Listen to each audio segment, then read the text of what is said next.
सबसे इम्पोर्टेंट बात यही है कि पूरा एजुकेशन सिस्टम जो है वो बच्चों को तैयार करने के लिए है।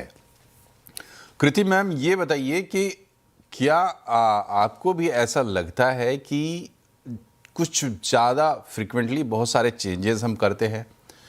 कोई भी चेंजेस हम करते हैं तो पहले उसके बारे में कितना डिस्कशन होता है, उसको कितना डेलिब्रेट किया जाता है और उसको क्रिटिसाइज़ किया जाता है, नहीं किया जाता है। कुछ ज़्यादा ही हमारी जो निर्भरता है वो करियर के साइड से जोड़ने पे आ गई है, सीबीएसई की, फिर स्कूल्स की, और उसके चक्कर में चेंजेस हो रहे हैं। बच्चे उसके साथ कैसे तालमेल बिठाएं, क्योंकि अब ये हो रहा है कि जिस बच्चे को 85% 90% मार्क्स आ रहे हैं तो उसको लग रहा है कि मैं तो 90 प्लस वाले में था तो ये कम हो गया। बच्चे शर्मा रहे हैं, मतलब 85% मार्क्स बताना नहीं चाह रहे हैं, ऐसा भी हो रहा है। तो ये पूरा सिस्टम थोड़ा कंसिस्टेंट ज़्यादा होना चाहिए, कुछ ज़्यादा एक्सपेरिमेंट हो रहा है, वो इस तरीके से रिफ्लेक्ट हो रहा है। नहीं, मैं ये नहीं कहना चाहूंगी कि बहुत ज्यादा चेंज हो रहा है। सीबीएसई ने न्यू एजुकेशन पॉलिसी का प्लेटफॉर्म 2020 में कोविड के टाइम पे ऑलरेडी सामने पूरी पॉलिसी रख दी थी और आज हम 2026 में खड़े हैं। तो 2020 से लेकर 2026 तक लगातार सीबीएसई धीरे धीरे इम्प्लीमेंटेशन कर रही है अपनी न्यू एजुकेशन पॉलिसी की। तो ये कोई एक अचानक से हुआ हुआ बदलाव नहीं है और ये कोई रोज नई चीजें सीबीएसई इंट्रोड्यूस कर रहा है, ऐसा नहीं है। बहुत क्लियर मैंडेट है जिसको स्टेप बाय स्टेप इम्प्लीमेंटेशन में लाया जा रहा है।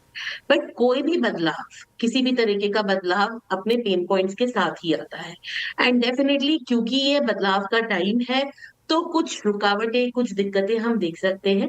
लेकिन जहां तक सवाल उठता है कि जो बच्चों के 85% आए हैं, 87% आए हैं और आप बोल रहे हैं कि वो अपने मार्क्स बताने से हिचकिचा रहे हैं, शर्मा रहे हैं, मैं उन बच्चों से ये कहना चाहूंगी आपके प्लेटफॉर्म के माध्यम से कि बहुत क्लियरली अब इंडिया में एडमिशन खाली मार्क्स के बेसिस पे जुड़े हुए ही नहीं है। ज्यादातर जो नेशनलाइज स्टेट यूनिवर्सिटीज हैं, ज्यादातर प्रोग्राम्स के लिए सभी जगह जो एडमिशन हो रहा है वो एंट्रेंस टेस्ट के बेसिस पे हो रहा है। एंड जैसे कि अभी ज्योति जी भी बोल रही थी कि एंट्रेंस टेस्ट की तैयारी बच्चे करते हैं, तो हम वैसे भी 21वीं सदी में बार बार काफी जगह ये चर्चा हो चुकी है कि हम स्किल बेस्ड एजुकेशन की तरफ बढ़ रहे हैं आगे। डिग्री, खाली मार्क्स, खाली डिग्री का महत्व उतना ज्यादा नहीं है जितना नॉलेज का महत्व है आज के जमाने में। तो जब बच्चा नॉलेज की तरफ आगे बढ़ेगा तो कॉम्पिटेंसी बेस्ड क्वेश्चंस, जैसे कि हम देख रहे हैं कि 50% आ रहे हैं अब सीबीएसई में, वो अपने आप सॉल्व करने आसान होंगे। अपने आप ही एंट्रेंस एग्जामिनेशन में मार्क्स लाना आसान होगा और यूनिवर्सिटी में एडमिशन लेना भी आसान हो जाएगा। तो खाली ये सोचकर कि मेरे 90%, 95%, 92% नहीं आए हैं तो मुझे कहीं एडमिशन नहीं मिलेगा या मैं किसी और से कम हो गया, ये सही तरीका नहीं है। बिल्कुल एडमिशन की तैयारी करिए, ये एक पड़ाव है और उस पड़ाव से आगे बढ़कर अपने अल्टीमेट गोल को, जो कि आप करियर में जाना चाहते हैं, उसकी तरफ आगे बढ़िए। चलिए, तो फिर अच्छी बात है, इस बात को आगे बढ़ाते हैं।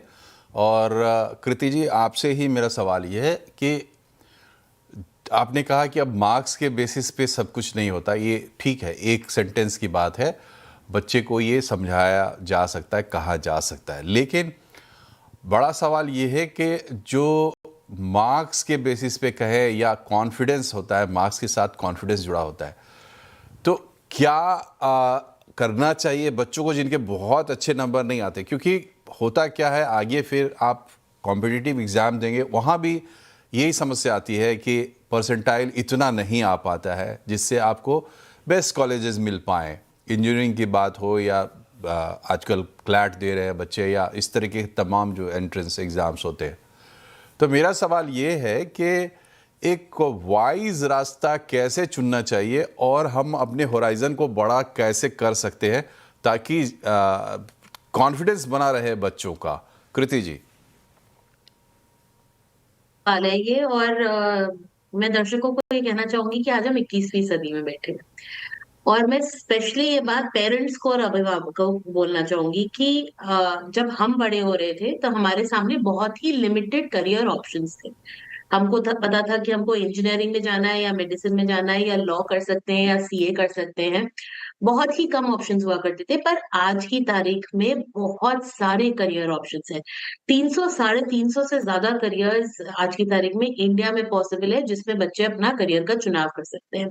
और हर बच्चा हर सब्जेक्ट में पढ़ाई में अच्छा हो, ये भी जरूरी नहीं है। तो जब वो अपने करियर का चुनाव कर रहे हो, तो ये समझना बहुत जरूरी है कि किन सब्जेक्ट्स में वो अच्छे हैं, किन चीजों में वो अच्छे हैं। कुछ लोग सुन के बहुत अच्छा काम कर सकते हैं, कुछ लोग बोलने का काम बहुत अच्छा कर सकते हैं, कुछ लोग मैथ्स में बहुत अच्छे हो सकते हैं, तो कोई राइटिंग में बहुत अच्छा हो सकता है। हर बच्चे, कोई क्रिएटिविटी में अच्छा हो सकता है, हर बच्चे की अपनी स्किल सेट है।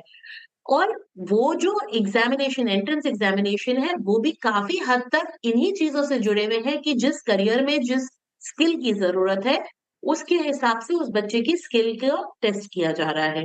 तो आज जब बच्चे ये चुनाव कर रहे हैं, तो वो अपने आप को ये जरूर समझें और पेरेंट्स जरूर समझें कि बच्चा किस चीज में अच्छा है और आगे उस करियर में कैसा कर सकता है। अगर करियर का चुनाव सही होगा, तो अल्टीमेट रिजल्ट भी अच्छा ही निकलेगा।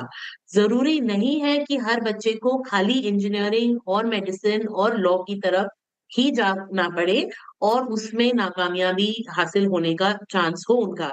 आज अभी रिसेंटली 3-4 दिन पहले नीट का समस्या सारी सुर्खियों में था। 22 लाख बच्चों ने के लिए इस साल अपियर करा है। क्या सारे 22 लाख बच्चों का एडमिशन हो सकता है नीट में? क्या सारे 22 लाख बच्चों में से जितने बच्चे हैं, सबके 80% से ऊपर सीबीएसई या अपने रिस्पेक्टिव बोर्ड्स में आ सकते हैं? नहीं आ सकते हैं, ये पॉसिबल ही नहीं है। तो ये बहुत जरूरी है समझना कि कौन किस फील्ड के लिए सही है और उसको उस फील्ड से अलाइन करके वही उसकी तैयारी कराई जाए। जी, तो अलाइनमेंट सही होना ज़रूरी है, लेकिन एक बच्चा, छोटा बच्चा जो स्कूल में पढ़ता है, उसका अलाइनमेंट तो हम लोग करते हैं, सोसाइटी करती है, माँ बाप करते हैं, स्कूल करता है। ज्योति मैम, आपसे मेरा सवाल ये है कि जैसा कृति जी ने कहा कि भाई 1-1.25 लाख आपके पास सीट्स है, 22 लाख बच्चे अपीयर हो रहे हैं मेडिकल में। ढंग के अगर आप बोलें तो इंजीनियरिंग के सीट्स जहाँ से कि करियर बनता है 1.5 लाख होंगे, मुझे पता नहीं है। बाकी के जो सीट्स हैं वो नाम गिनाने के लिए हैं, हम सब जानते हैं। इसी तरीके से हर फील्ड में अब हमारे यहाँ लोग इतने ज़्यादा हैं, हमारे पास फैसिलिटीज़ कम है, उसको हम बढ़ा नहीं पा रहे हैं, ये हमारी नाकामी है। लेकिन बच्चों को हम जैसे लॉटरी टिकट बांट रहे हैं। 6 क्लास से ही बच्चों को हम ये बता रहे हैं कि आपको इंजीनियर बनना है, डॉक्टर बनना है, या ये चीज़ इसके लिए आप इस इंस्टीट्यूट में चले जाओ, वगैरह वगैरह। तो कुल मिला के हम अपनी सारी नाकामियों का बोझ बच्चों पर डाल रहे हैं।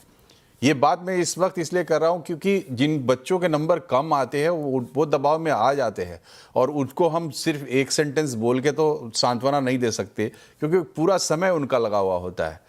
इस पूरे अप्रोच में हमें बदलाव करने की ज़रूरत है। जब हम बच्चों को पढ़ा रहे हैं तो पढ़ाएं, ये नहीं कि हम उनके 20 साल या 10 साल के बाद का उनका प्रॉमिस हम आज से उनके ऊपर लाद दें।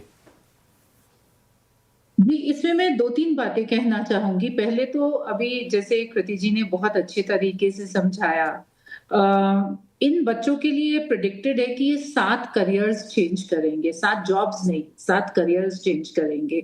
आप इनको ये अपने आप को एक चीज़ के लिए ट्रेन करेंगे और वो करियर शायद उसके बाद एग्ज़िस्ट ही नहीं करेगा। और जिन करियर्स की हम अभी बात कर रहे हैं, वो शायद उस समय तक रहेंगे नहीं, और जो उस वक़्त करियर्स होंगे, वो अभी तक शायद इन्वेंट और इनोवेट ही नहीं हुए हैं। तो इन बच्चों के लिए एक स्किल सेट जो है, वो बहुत ज़रूरी है, लर्निंग बहुत ज़रूरी है, अनलर्निंग बहुत ज़रूरी है, और अडैप्टेशन बहुत ज़रूरी है, सही तरीके का एटीट्यूड बहुत ज़रूरी है। हैविंग सेड दैट, अच्छे स्कूल्स जो हैं, और अब तो सीबीएसई का भी मैंडेट है, सबको करियर काउंसलर्स अपने स्कूल में रखने ही हैं। और हम लोग अपने स्कूल्स में पिछले 10 सालों से 9वीं, 10वीं, 11वीं, 12वीं चारों क्लासेस का करियर काउंसलिंग करते हैं। 9th में ही बच्चों का साइकोमेट्रिक टेस्ट हो जाते हैं और उसके बाद हर एक फैमिली के साथ, हर एक बच्चे के साथ आधा घंटा काउंसलर्स जो कि एक्सपर्ट्स बाहर से आते हैं, वो बच्चों को नए-नए करियर्स के बारे में बताते हैं और नए कोर्सेज जो यूनिवर्सिटीज ने स्टार्ट किए हैं, चाहे वो अपनी कंट्री में है, चाहे बाहर हैं, उन सब के बारे में बताते हैं। और जब पेरेंट्स को और बच्चों को इसके बारे में पता चलता है और उनको ये बताया जाता है कि सिर्फ मेडिसिन या इंजीनियरिंग ही 2 प्रोफेशंस नहीं है, अभी बहुत प्रोफेशंस है। अगर जो बच्चा बायोलॉजी पढ़ रहा है, अभी जैसे कृति जी ने बोला था, वो आगे जाके कंप्यूटेशनल बायोलॉजी भी कर सकता है, वो इन्फॉर्मेटिक्स बायोलॉजी भी कर सकता है, वो बायो इन्फॉर्मेटिक्स भी कर सकता है, वो हॉस्पिटल मैनेजमेंट भी कर सकता है, वो पैरामेडिक्स में भी जा सकता है, वो फार्मा में भी जा सकता है। तो बहुत ओशनोग्राफी है, एनवायरनमेंट है, मतलब इतने सारे कोर्सेज हैं, आगे जाके क्रिमिनोलॉजी है, फोरेंसिक साइंस, इतने करियर्स है बच्चों के पास कि बच्चे अपना प्लान ए, प्लान बी बना के चलें और पेरेंट्स को भी यही हम लोग ओरिएंट करते हैं कि बच्चों के ऊपर आप बोझ ना बनाइए कि वो एक पर्टिकुलर सब्जेक्ट लेके अपने जी आप को तंग करें।